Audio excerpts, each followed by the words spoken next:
ये कहानी आज से करीब 200 साल पहले की है। एक नगरी में निशिगंधा नाम की एक बेहद सुंदर लड़की रहती थी। लेकिन एक दिन उस नगरी के राजा की नजर निशिगंधा पर पड़ी और वो उसकी सुंदरता का दीवाना हो गया। एक रात उसने निशिगंधा को अपने राजमहल में बुलवाया और उसे अपने कमरे में ले गया।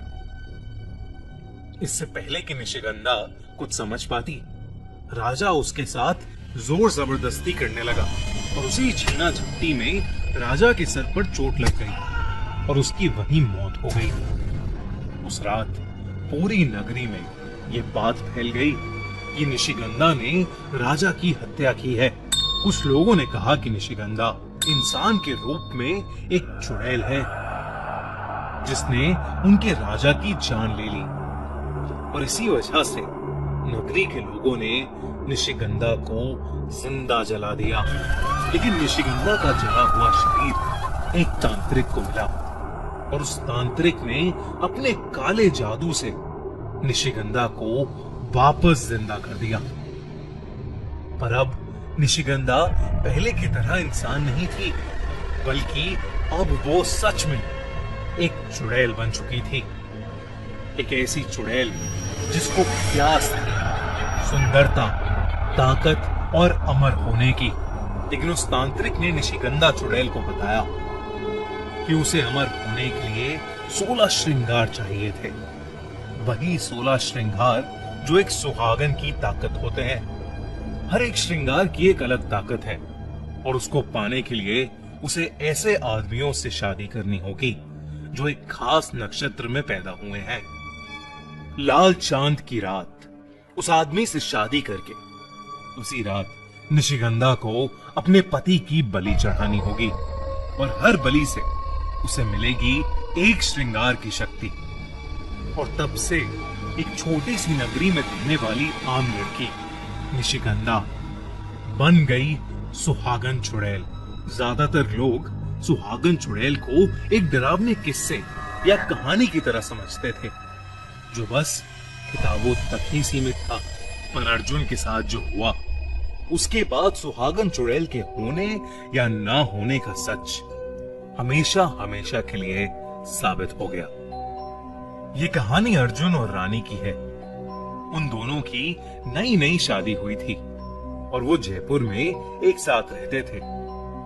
एक दिन वो दोनों एक वीकेंड रोड ट्रिप से अपने घर वापस जा रहे थे। रास्ते में अर्जुन ने चाय पीने के लिए गाड़ी एक रेस्टोरेंट के पास रोकी। चाय की चुस्कियां भरते हुए अर्जुन और रानी आपस में बातें कर ही रहे थे कि तभी उस रेस्टोरेंट के अंदर एक बेहद खूबसूरत लड़की आई। वो लड़की देखने में इतनी सुंदर थी कि अर्जुन की आंखें मानो उस पर जम सी गई थी। वो बस एक टक लगाए उसे देखे ही जा रहा था। रानी ने अपना हाथ उसके सर पर मारा जिससे अर्जुन वापस होश में आ गया। कुछ देर बाद वो लड़की अर्जुन और रानी के टेबल के पास से गुजरी और अर्जुन को उस लड़की से एक ऐसी खुशबू आई कि वो मदहोश हो गया। उसका शरीर मानो खुद से उस लड़की की तरफ खींचा चला गया और वो अपनी कुर्सी से उठा और उस लड़की के पीछे चला गया। अर्जुन ने उस लड़की के पास जाकर उसे अपने साथ बिठाकर चाय पीने के लिए इनवाइट किया। वो लड़की अर्जुन और रानी के साथ ही टेबल पर बैठ गई। रानी अर्जुन की इस हरकत से बिल्कुल खुश नहीं थी और तो और रानी को वो लड़की बहुत अजीब सी लग रही थी क्योंकि उसने बेवजह बहुत सी एक्सेसरीज पहनी थी। उसके कानों में बड़े बड़े इयररिंग्स थे, माथे पर मांग टीका और हाथों में मेहंदी भी थी। इससे पहले कि रानी अर्जुन से कुछ कहती, उस लड़की ने अपना हाथ अपने मांग टीके पर लगाया और कुछ ही देर में मूसलाधार बारिश शुरू हो गई। ये बहुत अजीब था क्योंकि मौसम गर्मी का था और बारिश होने का दूर दूर तक कोई आसार नहीं था। बारिश होते देख अर्जुन ने उस लड़की को अपने साथ घर चलने के लिए इनवाइट कर दिया। रानी को अर्जुन की ये बात बिल्कुल अच्छी नहीं लगी, पर वो रूड नहीं होना चाहती थी, इसलिए उसने कुछ नहीं कहा और अर्जुन की हाँ में हाँ मिला दी। चौंका देने वाली बात ये थी कि उस लड़की ने दो अनजान लोगों के साथ उनके घर जाने में एक बार भी संकोच नहीं किया। घर आने के बाद रानी किचन में खाना बनाने चली गई और अर्जुन उस लड़की के साथ ड्राइंग रूम में बैठे बातें कर रहा था। लेकिन जब रानी वापस ड्राइंग रूम में आई तो उसने देखा कि अर्जुन और वो लड़की अब वहां है ही नहीं। तभी उसे अपने बेडरूम से एक अजीब सी आवाज आने लगी।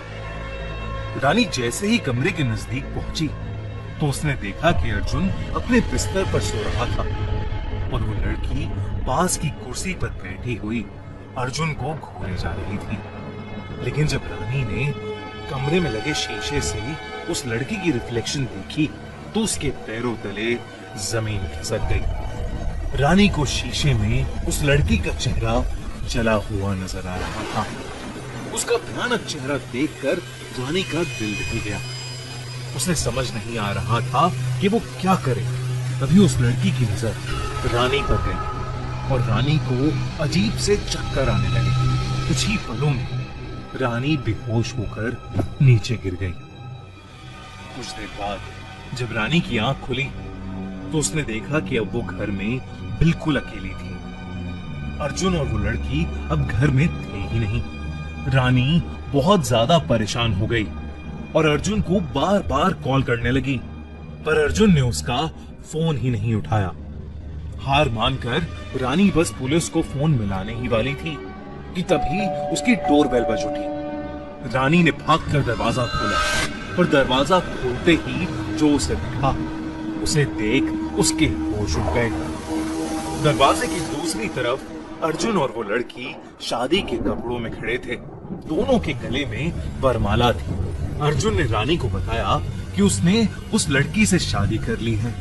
रानी ये देखकर सुन्न पड़ चुकी थी। उसके दिमाग में सिर्फ उस लड़की का वो जला हुआ चेहरा नजर आ रहा था। अर्जुन रानी को वहीं खड़ा छोड़ उस लड़की के साथ बेडरूम में जाने लगा और तब रानी को दिखा कि उस लड़की के पैर उल्टे हैं। रानी को अब यकीन हो गया था कि वो लड़की एक चुड़ैल थी जिसने अर्जुन को अपने वश में कर लिया था। रानी को समझ नहीं आ रहा था कि आखिर वो अर्जुन को कैसे बचा सकती है। उसने जैसे ही पुलिस को कॉल करने के लिए अपना फोन उठाया तभी उसे जोर से अर्जुन के चीखने की आवाज आई। रानी दौड़कर कमरे में पहुंची तो उसने देखा कि वो लड़की अपने असली रूप में आ चुकी थी। उस लड़की की बॉडी आधी जली हुई थी और उसका चेहरा बहुत भयानक दिख रहा था। वो जोर जोर से हंस रही थी। डर के मारे रानी की रूह कांप उठी थी। देखते ही देखते उस चुड़ैल के हाथों से मेहंदी निकलकर जमीन पर गिरने लगी और रेंगती हुई अर्जुन के शरीर पर चढ़ गई। उस चुड़ैल की मेहंदी ने अर्जुन को जकड़ लिया था। अब अर्जुन दर्द में चीखने लगा था, लेकिन रानी की आंखों के सामने उस चुड़ैल ने अपनी मेहंदी से उसे जान से मार दिया। इससे पहले रानी कुछ भी कर पाती, वो चुड़ैल रानी की आंखों के सामने से गायब हो गई। और अब सुहागन चुड़ैल ने ऐसे ही आदमियों का शिकार करते हुए 15 श्रृंगार की शक्तियां इकट्ठी कर ली हैं।